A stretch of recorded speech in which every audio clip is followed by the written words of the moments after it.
Kamusta? Magandang araw! Nandito na naman tayo upang mag-aral ng math. Ang topic natin ngayon ay tungkol sa solving quadratic equation by factoring.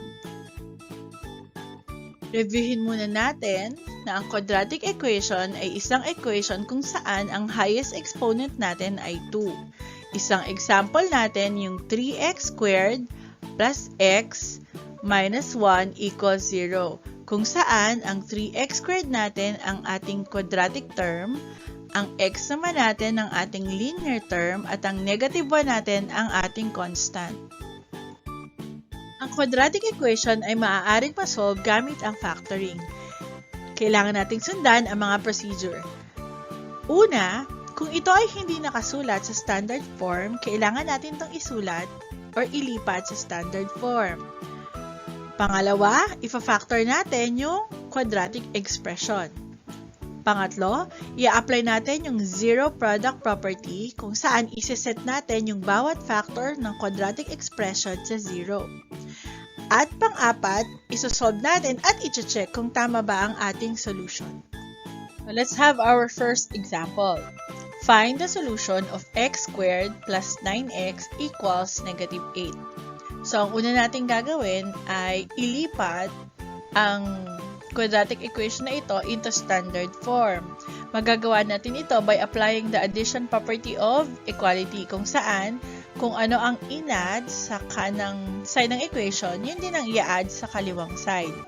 Dito, dahil meron tayong negative 8, i-add natin ang positive 8 to both sides of the equation.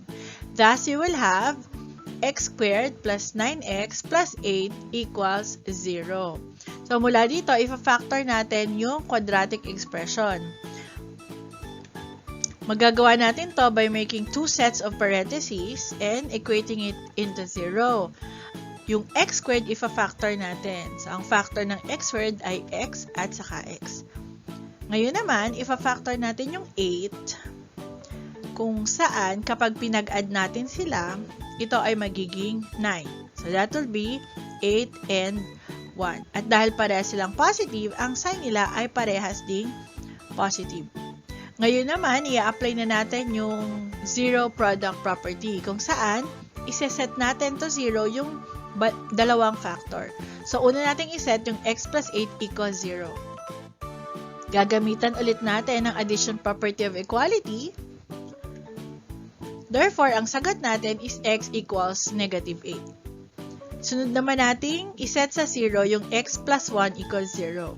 Gagamitan ulit natin ang addition property of equality, kaya ang sagot natin ay x equals negative 1. Ngayon, para ma-check kung tama ang ating solution, ang gagawin lang natin ay isa-substitute natin yung value ng x dun sa ating quadratic equation.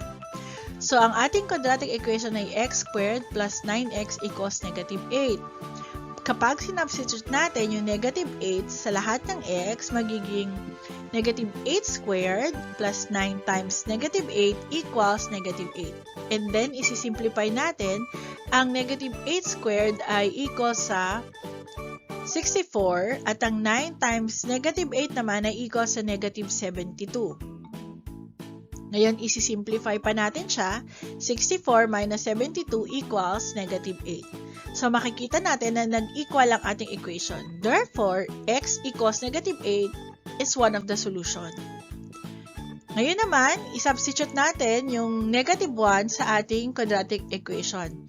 So, we have x squared plus 9x equals negative 8. So, if we're going to substitute, that will be negative 1 squared plus 9 times negative 1 equals negative 8. To simplify further, ang negative 1 squared ay 1 and 9 times negative 1 ay negative 9. At kapag sinubtract natin to, negative 8 equals negative 8. Let's have another example.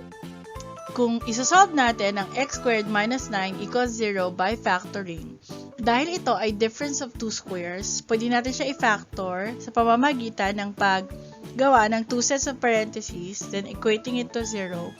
Then kuhanin natin ang square root ng x, which is x, at isusulat natin siya sa magkabilang side ng parentheses. Gayon din, kukunin natin ang square root ng 9, which is 3, at isusulat din natin siya sa magkabilang side ng parentheses. At ang sign ng kanilang middle term ay isang positive at isang negative. Ngayon naman, gagamitan natin sila ng zero property kung saan iseset natin sa 0. Unahin natin yung x plus 3 equals 0. Pag isinet natin siya sa 0, gagamitan natin siya ng addition property of equality. At pag sinimplify natin ito, magkakaroon tayo ng x equals negative 3. Yung isa naman, iseset din natin siya ng 0, x minus 3 equals 0. Gagamitan ulit natin siya ng addition property of equality para masimplify natin siya. At ang magiging sagot natin ay x equals 3. So, meron na tayong dalawang roots ng equation. Titingnan natin kung tama ba yung ating solution sa pamamagitan ng substitution. So, yung x squared minus 9, kung isa-substitute natin yung negative 3, magiging negative 3 squared minus 9. So, negative 3 squared is also equals to 9 minus 9 is equal to 0. So, dito alam natin na tama yung solution natin for negative 3. Tingnan naman natin kung tama yung solution natin for positive 3. Ganun din, isa-substitute natin sa x yung 3. So, magiging 3 squared minus 9. Ang 3 squared ay also 9 minus 9 is equals to 0. So, dahil dito, alam natin na ang roots ng x squared minus 9 ay positive 3 at negative 3. Kung palagay nyo, kailangan pa nating mag-review ng tungkol sa factoring, pwede nating panoorin yung mga previous videos on factoring quadratic trinomials. Salamat! Hanggang sa muli!